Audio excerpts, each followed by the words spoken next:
Hemos despertado algo aterrador. De hace millones de años bajo el hielo de la Antártida, lamentamos mucho lo que está por suceder. El lago Vostok está cubierto por unos 4.000 metros de hielo. La gruesa capa de hielo lo ha aislado del resto del mundo durante aproximadamente 15 millones de años. El agua se mantiene líquida gracias a la enorme presión que ejerce el hielo sobre él y posiblemente al calor geotérmico que proviene de debajo de la corteza terrestre. El verano antártico es el único momento en el que el continente puede estar habitado de forma regular debido al increíble frío. En 2011, Rusia comenzó a realizar perforaciones para llegar al lago Vostok.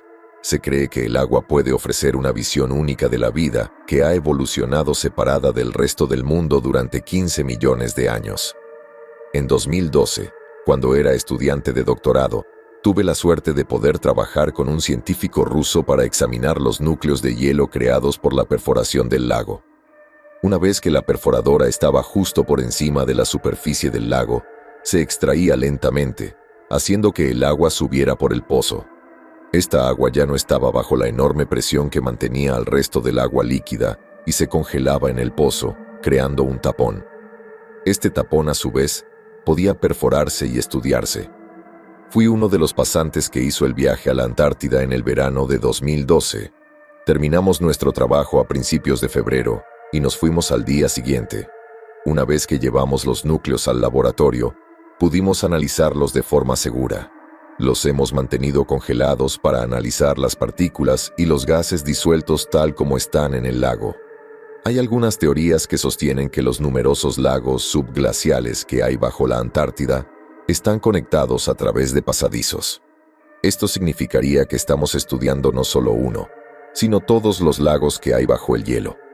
El año pasado finalmente obtuvimos el visto bueno para permitir que uno de los núcleos se descongelara. Finalmente podríamos analizar agua que no ha visto la luz del día en miles de años, posiblemente mucho más tiempo. Corté una pequeña sección del núcleo más profundo, el que está justo al lado de la superficie del agua, en un entorno cerrado, y comencé a aumentar gradualmente la temperatura por encima de los 0 grados Celsius. Queríamos capturar los gases a medida que se liberaban, por lo que teníamos un pequeño dispositivo similar a un globo que funcionaba para capturar y monitorear la liberación de gases. El dispositivo es muy sensible y básicamente puede decir si has comido mariscos en los últimos 6 meses, por ejemplo. Inmediatamente detectó un nivel increíblemente alto de oxígeno en el agua. Sabíamos que habría mucho oxígeno disuelto en el agua debido a la enorme presión sobre ella, pero el agua parecía tener suficiente oxígeno para sustentar todo tipo de seres vivos. El doctorando con el que estaba trabajando, también una de las personas más inteligentes que conocí personalmente, y probablemente una de las personas más inteligentes vivas en ese momento, dijo, y cito, «Si un dinosaurio viviera hoy, probablemente podría respirar esa agua para sobrevivir». Ahora, sé que estaba bromeando. La edad del agua era probablemente de 13.000 años más o menos debido al tiempo de residencia del lago Vostok, pero al menos hablaba un poco en serio acerca de que el agua tenía un contenido de oxígeno lo suficientemente alto para sustentar la vida. Analizamos otros gases del agua y descubrimos que contenía nitrógeno, dióxido de carbono, monóxido de carbono y otros gases traza en cantidades tan pequeñas que podrían haber sido introducidos por un lagarto o un pez moribundo que pasaron nadando por allí hace milenios. Seguíamos volviendo al alto nivel de oxígeno. Cuando los dinosaurios vivían, la temperatura en la Tierra era mucho mayor y el oxígeno en la atmósfera también era mucho mayor. Después de que toda la muestra se hubiera derretido, hicimos un balance de nuestra información y finalmente encontramos el primer rastro de vida en el agua nueva. Parecía que varias especies de algas habían evolucionado para soportar la increíble temperatura y la enorme presión del agua. Prosperaban en el agua rica en oxígeno, alimentándose de pequeñas partículas inorgánicas que transportaba el enorme glaciar que había encima. La luz no llegaba a tanta profundidad, por lo que las algas eran pequeñas y en su mayoría se quedaban pegadas al fondo del glaciar. Era asombroso. Tenía la información que necesitaba para mi tesis. El doctorando con el que estaba trabajando seguramente ganaría otro premio y ambos seríamos famosos. Pero entonces se produjo la catástrofe.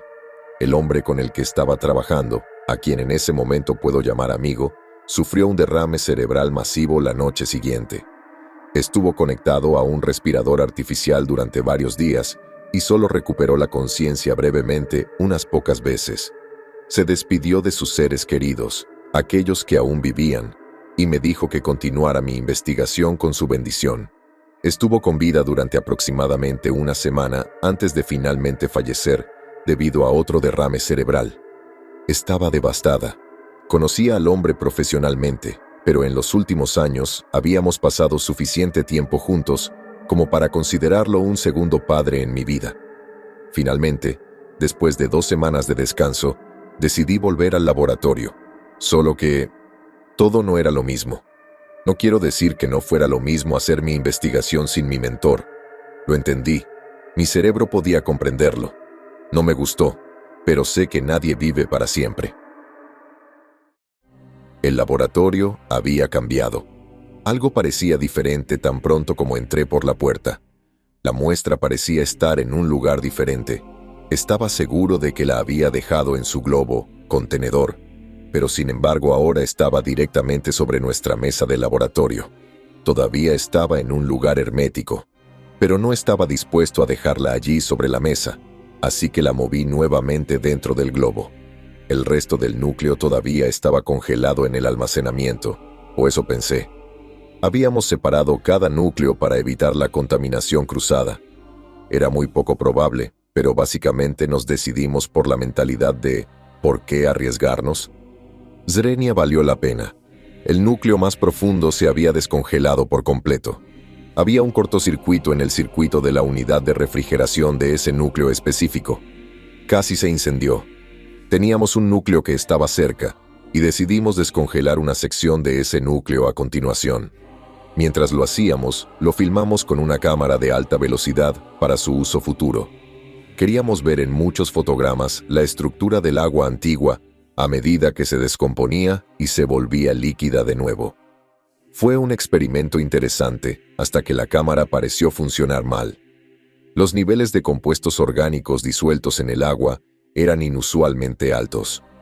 Lo suficientemente altos como para que pareciera que una gran criatura hubiera muerto en el agua antes de que se congelara. En esta muestra se encontraron en abundancia partículas que normalmente encontramos en grandes masas de agua dulce, como los grandes lagos estadounidenses. La cámara estaba capturando sedimentos atrapados en el agua congelada en la superficie del lago. Algo tenía que haberlos perturbado. Mi supervisor, otro doctor, solicitó permiso para regresar a la Antártida durante el verano de 2013 o 2014. Casi no lo logramos debido al cierre del gobierno de los EU. Pero nuestro proyecto fue uno de los pocos que se libró del hacha. Llegué en enero y comencé a instalarme en nuestro puesto científico.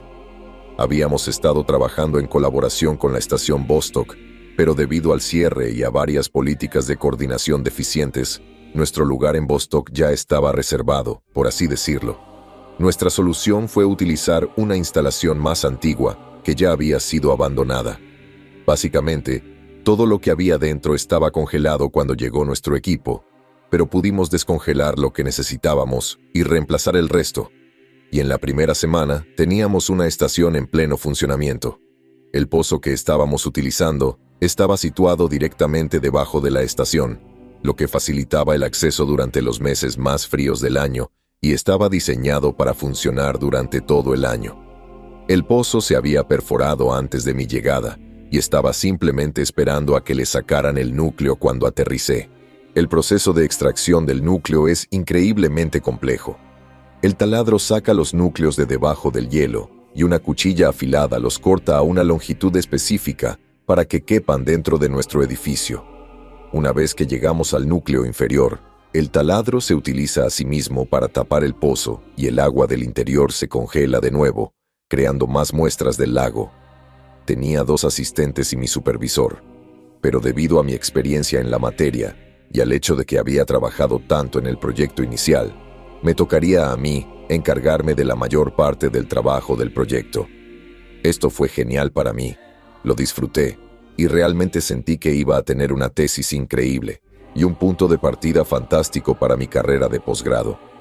Todo iba bien hasta que la broca se atascó en el pozo. Los dos ayudantes eran estudiantes de la universidad a la que yo iba. Uno de ellos no manejaba bien la broca y consiguió que se atascara en un ángulo muy leve en el pozo. A más de 4.000 metros, un ángulo leve puede ser catastrófico, pero la broca no se cortó, simplemente se atascó. Fue necesario un especialista para desatascarla. Tenía unas cuantas muestras de núcleo pequeñas y un laboratorio científico sólido en el lugar, así que continué con mi análisis. El técnico llegó y nos informó que era probable que el extremo de la broca cayera al lago cuando quitara la varilla, lo que indicaba que necesitaríamos un nuevo taladro. Aún podríamos extraer el tapón que se formaría, pero necesitaríamos una nueva broca para futuras perforaciones. Mi supervisor decidió que se llevaría a mis dos asistentes con él una vez que tuviéramos suficientes núcleos para que yo pudiera trabajar con ellos. Ya había estado solo antes en nuestra base de investigación en la Antártida, así que realmente no me molestaba esa perspectiva. Extrajimos el tapón y tuve varios miles de metros de agua del lago recién congelada con los que trabajar. Se fueron al día siguiente, dejándome solo, presumiblemente por un periodo de 3 semanas. Los primeros días después de que se fueran, no tuve ningún problema. Todavía no había fundido ninguna de las muestras. En cuanto fui a fundir la primera, una muestra de unos 5 kilogramos, empecé a tener problemas.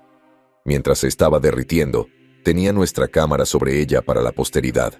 Miré hacia otro lado y el fragmento se había movido completamente fuera del marco. Así de simple, tal vez 2 o 3 segundos. Corrí rápidamente al laboratorio para revisar el equipo y la muestra.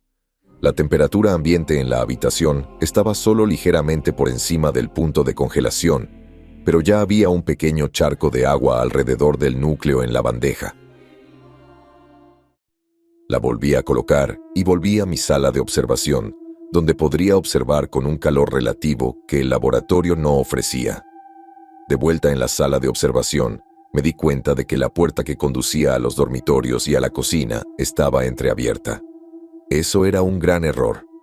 No nos gustaba dejar las puertas de los compartimentos abiertas en caso de una fuerte tormenta, como la que estábamos teniendo. Si el compartimento exterior se abría, los compartimentos interiores debían permanecer lo suficientemente cálidos para soportar la vida.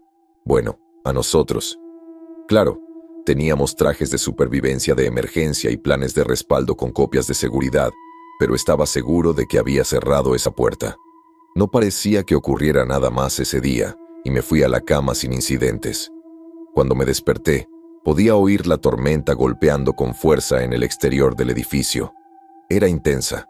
El informe meteorológico para la estación indicaba vientos de 90 kilómetros por hora y una fuerte ventisca. La temperatura estaba por debajo de los menos 60 grados Celsius. Era un clima cercano a la condición 1, lo peor que puede llegar a ser. Afortunadamente para mí, iba a trabajar felizmente en otra muestra hoy, esta vez extrayendo el oxígeno disuelto y estudiando cómo aumentaba o disminuía con la profundidad en el pozo. Eso era lo que iba a hacer. Hasta que llegué al laboratorio. Mi muestra había desaparecido. La muestra inicial que había fundido el día anterior había desaparecido. No se había evaporado. El aire en el laboratorio estaba filtrado y climatizado. Si algo se evaporaba, no habría sido la muestra entera. Me quedé perplejo y comencé a pensar que había alguien más en las instalaciones. No era una base grande. No había muchos lugares donde alguien pudiera esconderse, pero comencé a ver cosas. Justo cuando entré a la cocina esa noche para cenar, vi brevemente lo que parecía una persona que salía corriendo de la habitación cuando entré. Solo vi una sombra. Puede haber sido mi imaginación, pero realmente parecía una persona. Esa noche se fue la luz. Se fundió un fusible en las instalaciones. Me despertó un frío intenso y una alarma que debería haberme despertado antes. Me vestí rápidamente y fui a cambiar el fusible por uno bueno. Una vez que llegué al panel eléctrico, Me encontraba al final de un pasillo largo y oscuro de unos 40 metros de largo. Enfoqué brevemente mi linterna hasta el final y logré ver a una persona agachada detrás del siguiente pasillo. Puse el nuevo fusible, encendí la electricidad y salí corriendo, decidido a atrapar a mi objetivo. Doblé la curva y... nada. Ninguna persona, ninguna sorpresa, simplemente nada. Desconcertado, regresé a mi habitación e intenté volver a dormirme. La tormenta seguía golpeando el costado del edificio y lo hacía con una frecuencia inquietante. Parecía tener un ritmo. Empecé a pensar que tal vez algo estaba pegado al costado del edificio y se tambaleaba contra la pared con el viento extremo. Me quedé allí acostado durante horas hasta que finalmente me quedé dormido durante unos minutos antes de tener que despertarme para comenzar el día. Mi día finalmente comenzó a mejorar cuando estaba analizando un pequeño trozo de sedimento que parecía provenir del fondo del lago. Era increíblemente antiguo y, de hecho, tenía una pequeña cantidad de algas que se habían acumulado en lo que supuse que era el lado de la partícula que miraba hacia arriba. Estaba mirando por el microscopio cuando algo pesado cayó de la mesa detrás de mí. Sorprendido, rápidamente me di la vuelta y golpeé mi microscopio, moviendo mi muestra sin darme cuenta. Cuando miré de nuevo por el microscopio vi sangre. No era mía, ni humana, para el caso, era marrón, lo que me hizo pensar que era sangre muerta. Pero había células sanguíneas vivas que nunca antes había visto en mi portaobjetos. Había hecho un gran avance. Era increíble. Había descubierto un tipo de vida que había evolucionado por sí sola separada del resto de la Tierra durante millones de años. Sin embargo, mi júbilo duró poco. ¿Cómo estaban vivas las células? Estaban flotando en agua lo suficientemente fría como para congelarse, pero permanecían líquidas debido a la increíble presión ejercida sobre ella. La mayoría de las criaturas vivientes no poseen los mecanismos de afrontamiento adecuados para sobrevivir a esto, y mucho menos para producir una célula sanguínea que pueda vivir fuera del cuerpo en estas condiciones. Comencé a analizar rápidamente el resto de mi muestra, y, efectivamente, había más células sanguíneas flotando libremente en el agua. Fue asombroso. De repente, me preocupaban mucho menos las cosas extrañas que habían estado sucediendo alrededor de las instalaciones. Habían pasado casi 2 semanas desde que mis colegas se habían ido a buscar una nueva broca, y allí estaba yo, haciendo un descubrimiento trascendental que me llevaría a las próximas Islas Galápagos, excepto que esta vez estaba bajo 4000 metros de hielo, en uno de los entornos más inhóspitos de la Tierra. Me fui a la cama esa noche con condiciones climáticas de condición 1. Era malo. Las bocinas de advertencia se encendieron y sonaron durante toda la noche indicando ráfagas de más de 100 kilómetros por hora. La temperatura había bajado a un mínimo histórico para el mes de marzo, menos 80 grados centígrados. Las instalaciones podían soportar este ataque, o al menos estaban diseñadas para soportar mucho peor. Me desperté alrededor de la 1 de la mañana hora local, con un fuerte ruido de golpes en el costado del edificio. Las paredes eran de doble espesor y estaban aisladas por un espacio de vacío entre las paredes exteriores e interiores, pero algo golpeaba lo suficientemente fuerte como para despertarme.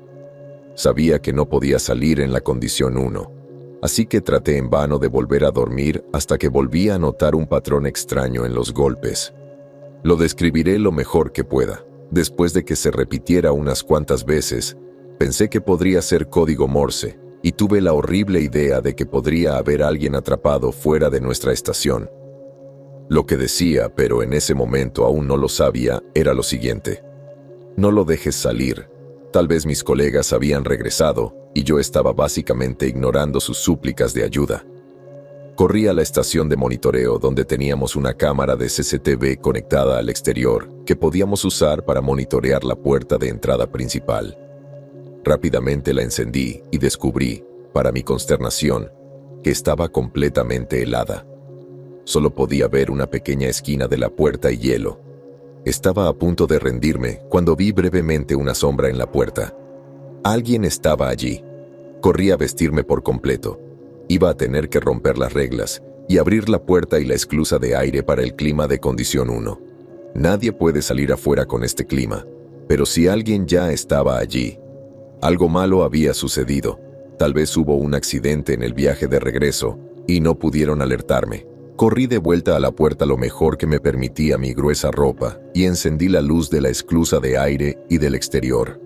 Abrí la primera puerta y encontré la esclusa de aire llena de humedad congelada que se había acumulado en las paredes y el suelo. La puerta estaba casi congelada.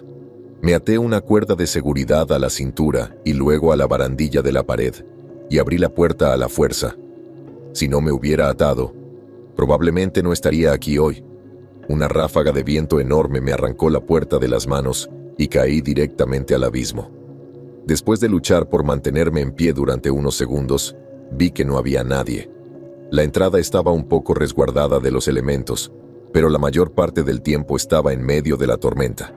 Intenté gritar para ver si había alguien cerca y ni siquiera me oía a mí mismo.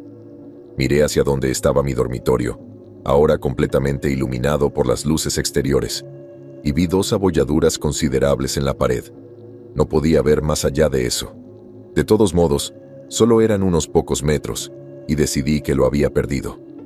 Extendí la mano hacia la puerta para cerrarla y regresar adentro cuando creí ver algo en la nieve.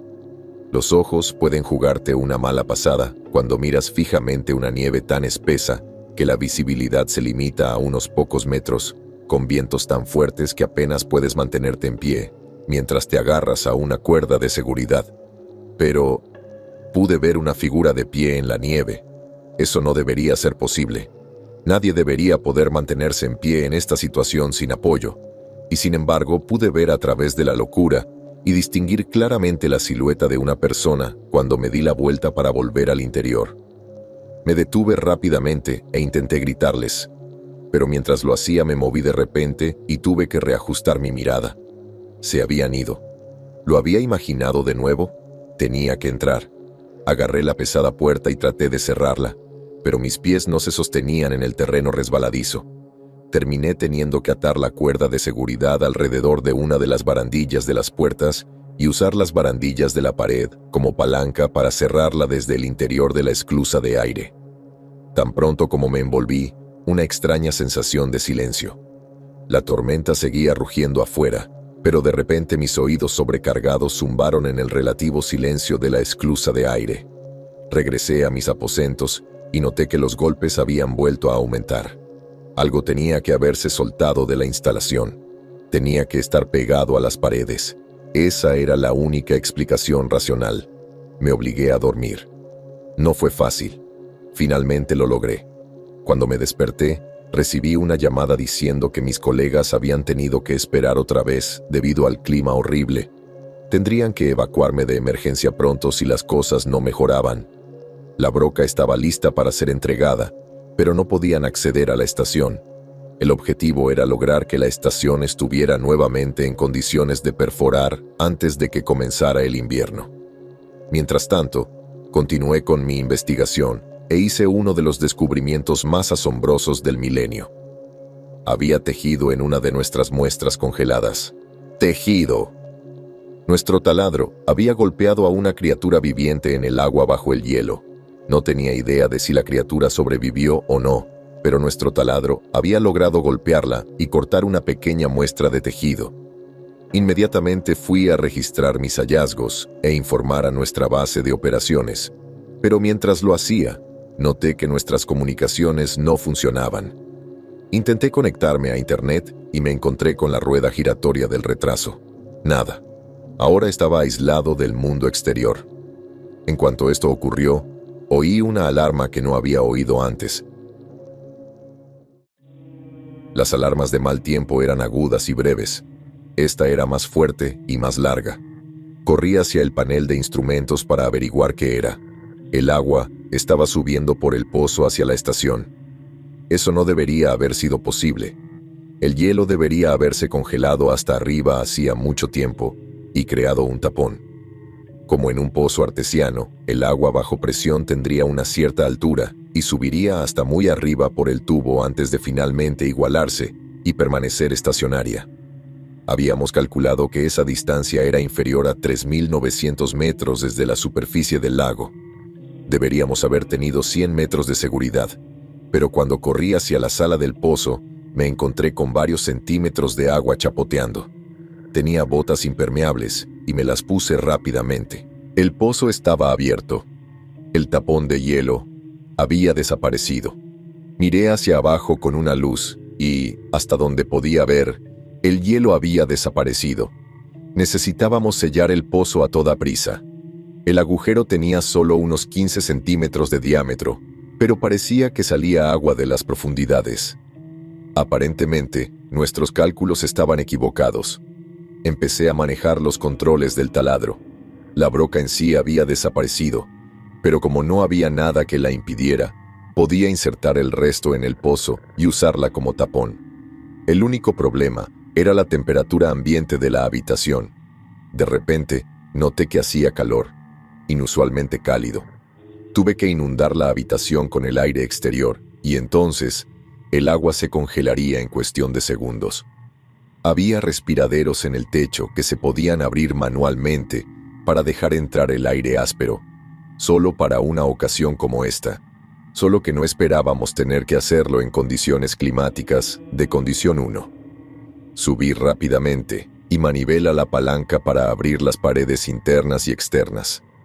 El aire entró a toda velocidad por las ranuras y la temperatura bajó a 0 en cuestión de segundos.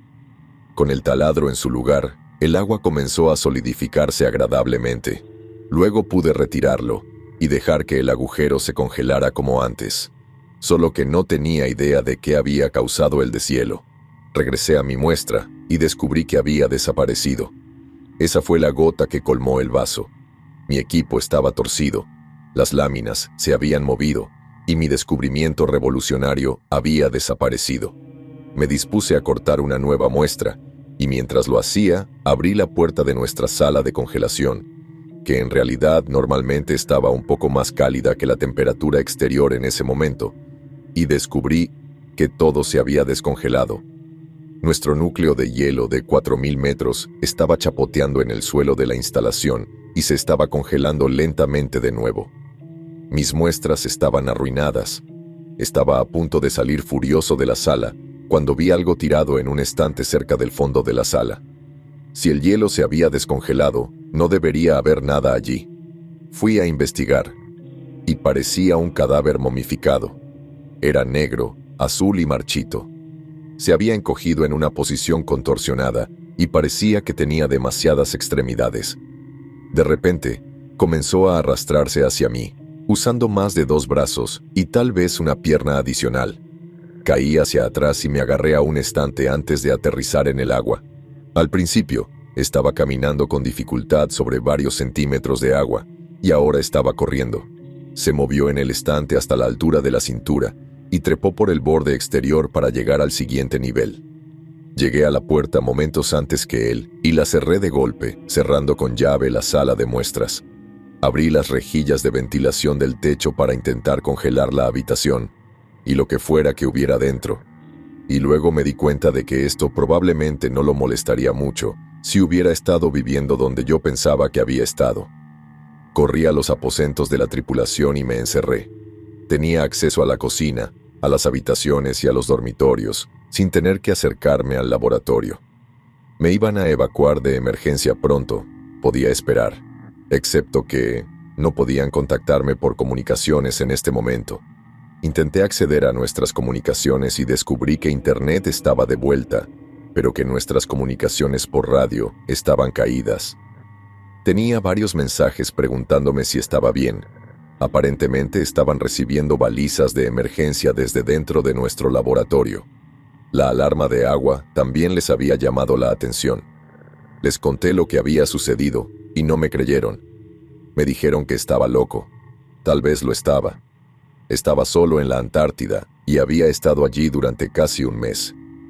Lo compararon con un astronauta en la ISS que sufre de ansiedad. Conseguí calmarme un poco. Las cámaras de seguridad no mostraban nada moviéndose en ningún otro lugar de la estación. Agarré una pistola de bengalas y una palanca. No tenía otras armas y lentamente me abrí paso de regreso al laboratorio. Todo parecía normal. Recibí un informe de que iban a enviar un transporte de emergencia para recogerme a la mañana siguiente. El clima iba a empeorar por última vez antes del invierno, y me iban a entregar las piezas para el taladro, recogerme y partir. Todavía tenía que empacar algunos equipos y las muestras que pudiera salvar. Evité la sala de muestras a toda costa. El laboratorio todavía tenía algunas muestras bajo llave y rápidamente las coloqué en nuestros refrigeradores congeladores para transportarlas y tomé algunas piezas de equipo que necesitaríamos en la base. Necesitaba visitar la sala de muestras en algún momento. Necesitaba inspeccionar los daños y desactivar el termostato interno. Todavía estaba encendido para mantener la temperatura regulada y tendría que hacerlo desde adentro. La habitación había estado helada durante varias horas y cuando abrí la puerta, el agua estaba congelada a varios centímetros de altura en la puerta. Caminé con cuidado hasta el otro lado de la habitación y puse el termostato a 0, dejando que el aire exterior controlara la temperatura para el invierno. Observé atentamente los estantes a la altura de la cintura, donde alguna vez habían estado nuestros núcleos de hielo, y regresé a la puerta lo más rápido que pude. Cuando casi estaba allí, noté movimiento y miré hacia arriba. Allí estaba, en el estante más alto, casi congelado. Trató de alcanzarme a mí y a la puerta lo mejor que pudo, pero el hielo finalmente lo estaba congelando hasta el punto de que no podía moverse. Lo golpeé con fuerza con la palanca y logró arrebatármelo de la mano. Me resbalé y me agarré del asa. La cosa intentó deslizarse por los estantes como lo había hecho antes, pero su gracia anterior había desaparecido y se estaba desprendiendo hielo de los brazos mientras se movía. Cerré la puerta de golpe y la volví a cerrar con llave. No tenía una cámara en el interior, pero podía escuchar sus movimientos rígidos, el hielo rompiéndose de sus extremidades mientras se movía. Era como pescar en el hielo. El agua finalmente había congelado al pez. Mientras me alejaba lentamente de la habitación, oí un ligero zumbido y me di cuenta de que algo había cerrado las rejillas de ventilación desde el interior. Había terminado. Regresé a mis aposentos y volví a cerrar las puertas con llave. Esa noche, antes de que la tormenta amainara, volvió a golpear con fuerza. Podía oír las mismas alarmas meteorológicas y, finalmente, los golpes en las paredes de nuevo. Sin embargo, esa noche parecía diferente, casi derrotado. El código Morse de esa noche decía lo siguiente: ¿por qué lo dejaste salir? El ruido finalmente se calmó y nunca me dormí. El clima se calmó poco antes de la mañana y, cuando realmente amaneció, no había luz afuera, pero a las 8 de la mañana, hora local, finalmente estaba cerca de irme. Mi colega se comunicó por radio. Sí, mi radio finalmente había regresado. Aparentemente, la tormenta estaba bloqueando las comunicaciones hasta cierto punto. Estaba a menos de 30 minutos de distancia. Después de una breve espera con todo mi equipo listo para salir por la puerta, me avisaron que se estaba abriendo nuestra esclusa de aire principal. Pensé que habría recibido otra llamada, pero tal vez llegó temprano. Fui a verificar y no había nadie allí.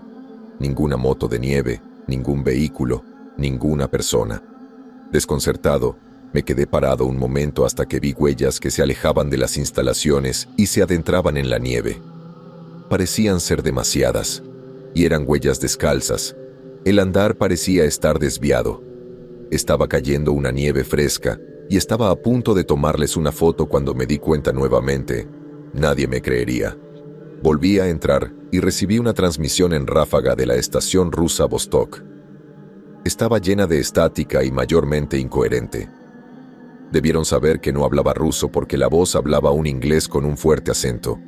Era difícil de descifrar, pero finalmente pude distinguir algunas palabras. Intentamos calentar. Al principio no tenía sentido, así que lo escuché varias veces. Finalmente me di cuenta de que no estaban diciendo calentar, sino advertir. Sorprendido, borré el mensaje y me alejé de mi computadora hasta que escuché que la puerta de la esclusa de aire se abría nuevamente. Agarré una palanca diferente y fui a investigar. Esta vez era mi vehículo. Cargué el trineo y salí de allí lo más rápido que pude. Los rusos de la estación Vostok Habían estado llevando a cabo un experimento similar al nuestro, utilizando un lugar distinto a unos cuantos kilómetros de distancia. Sin embargo, su cronograma iba unas semanas por delante del nuestro, y solo puedo suponer que llegaron a la misma conclusión que yo. Hemos liberado algo de hace millones de años que estaba atrapado en el Ártico. Lo siento mucho por todos.